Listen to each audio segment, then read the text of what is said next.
What is going on, guys? Jason Burke here, Styles Clash for life, coming at you on YouTube, and today I've got some football focus. Pittsburgh Steelers played the New York Giants yesterday, and it was a pretty entertaining game overall. It was about what you'd expect. Pittsburgh was on a big two-game win streak. I said 3 weeks ago, I said Pittsburgh would end up going 7-0 in their final 7 games to wind up 11-5 and win the division in the AFC North. It certainly right now is looking that way with the strength of schedule being the way it is. But Pittsburgh, again, if you didn't see the game, spoiler alert, Pittsburgh has now won 3 in a row. They beat the Giants yesterday in Week 13. The final score, 24-14. And it was even a more lopsided game than expected. I mean, it was honestly more Steeler-centric than anything. The Giants did score late to make it a little more competitive, but overall, 24-14 was the final score. To get into it, Pittsburgh started off up 5-0. They got a safety on a holding penalty and then got a field goal. And it was really a slow-paced kind of first half. Pittsburgh had TOP, time possession all the way, with Le'Veon Bell touching the ball a whole lot, as he always has, and has been doing more this season than ever. Kind of, again, using the short style, quick offense, getting the ball out of Ben's hands, using Brown for a lot of screens, using Bell for lining up out of the backfield, using Bell in draw plays, stuff like that. Very short pass-centric, but we're stalling out. They get down the field and then have penalties, a couple of holding things on offense, a few illegal formations. They have to get those under control. But Pittsburgh entered the first half with the first half score winding up being 14-0? I'm sorry, 14-0 in the first half. And then they traded scores in the second half. All in all, stat-wise, the only guy for the Giants that stood out was OBJ. Odell Beckham Jr.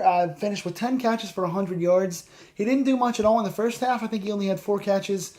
They got the ball to him more on short plays in the second half, and he started finding a weakness in the defense. He was sitting down in the middle of the zone that we played.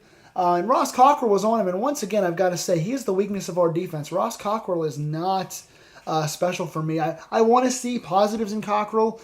He is a physical player. He knows how to get inside the body. He does push guys around. But as far as his ball placement and his coverage, he gets lost a lot. There was a play in the first half that Beckham wanted holding on, and I thought it was, but it was called on Beckham himself. Cockrell got beat deep and got lucky.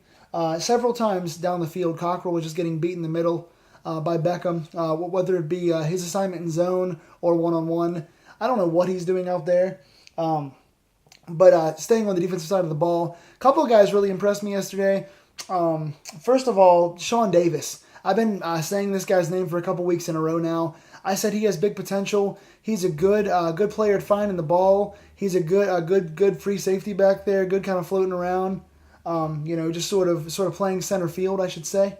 But he got his first pick yesterday, first interception on a Eli Manning kind of toss up. The Steelers defense, again, allowing 14 points. And it was really 7 points until about toward the end of the fourth quarter. They allowed a mercy touchdown when they were kind of being tired in garbage time. It was really 21-7 for most of the game. And then the Giants got a touchdown late in the game. But only 7 points for most of the game. The defense played very, very well. Eli finished with 240 or 250, I believe. I didn't write his numbers down. Finished with 2 touchdowns and 2 picks.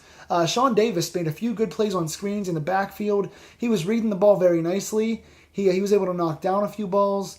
And then he got his first career interception. He almost had his second career interception. A few drives later, the ball went off his hands and he almost caught it. It was a little high.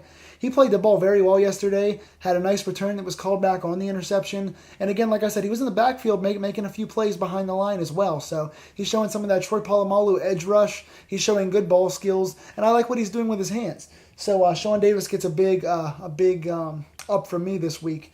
Also, Lawrence Timmons. This guy has been such an important part of our defense. With Artie Burns getting back in the lineup and finding himself. Shazier's been so good in there healthy. Jarvis Jones is up and down, but more up than down. But Lawrence Timmons has been really reinvigorated the last 4 or 5 weeks. I think he had 6 more tackles this week. He's been our leading tackler for 4 of the last 5 games. He's just been excellent. He had a big turning point play this week. The score was I think it was 5-0 Steelers, and the Giants drove the entire field. They drove 60 yards. and they were at the 10-yard line or so, and Eli throws what looks to be a touchdown pass. Lawrence Timmons makes the interception, reading the middle of the field, and returns it back about 60 yards. Takes 7 points off the board for the Giants and gives us, I think, 3. So big play on defense for Timmons. Like I said, he also got in the backfield for a couple of big plays, 6 tackles. The interception was probably the biggest swing play on defense of the entire game. So good ups to him as well. The one big injury, Javon Hargrave leaves with a concussion. He's been a big up for us recently, and it's going to be a hard loss for us because Cam Hayward is already out with an injury, so now Hargrave is out as well with a concussion. Hopefully he's not going to miss more than a game because he's been a nice rookie addition for us.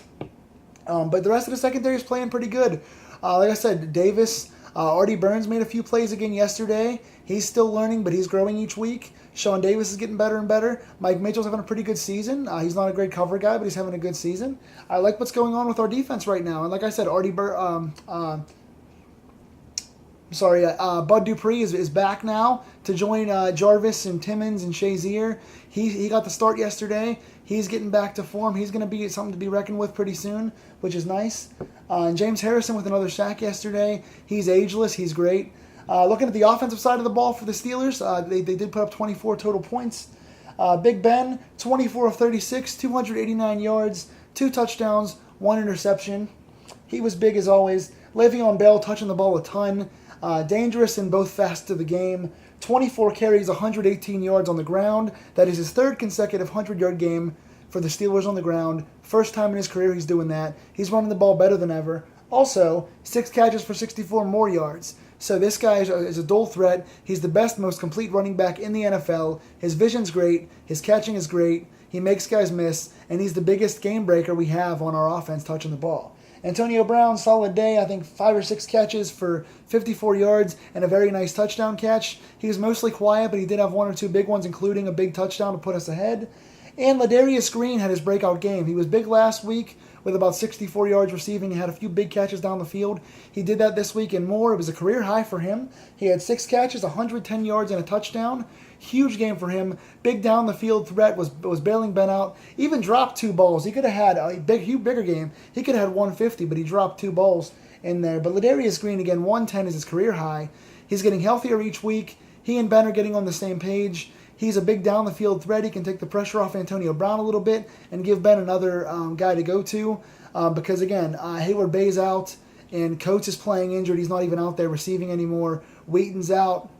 Bryant's out for the season. So with a lot of receivers down, we have a lot of young guys in there. Colby Hamilton, I think, had 2 catches, only 1 for a first down. Eli Rogers, I think, might have had 1, but he was quiet. So it was big for Ladarius Green to get off the stride and get down there. Couple of big conversion catches, 2 third-down catches for Jesse James. That was good to see as well. So I think this combination with Big Ben flying the way he's flying, Le'Veon Bell being the best in the game, Antonio Brown being a guy you cannot stop and always being a good red zone target, and now with Ladarius Green with the way he is, and hopefully we're going to keep seeing the evolution of guys like Eli Rogers, and hopefully Coates can get back from injury and start catching some deep balls again like he was in the first 6 games.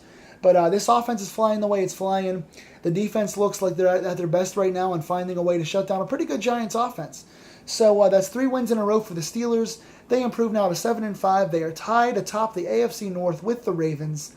And the Ravens are playing against the Patriots this Monday night. So the Ravens are probably not going to be favored to win that game. They're expected to lose.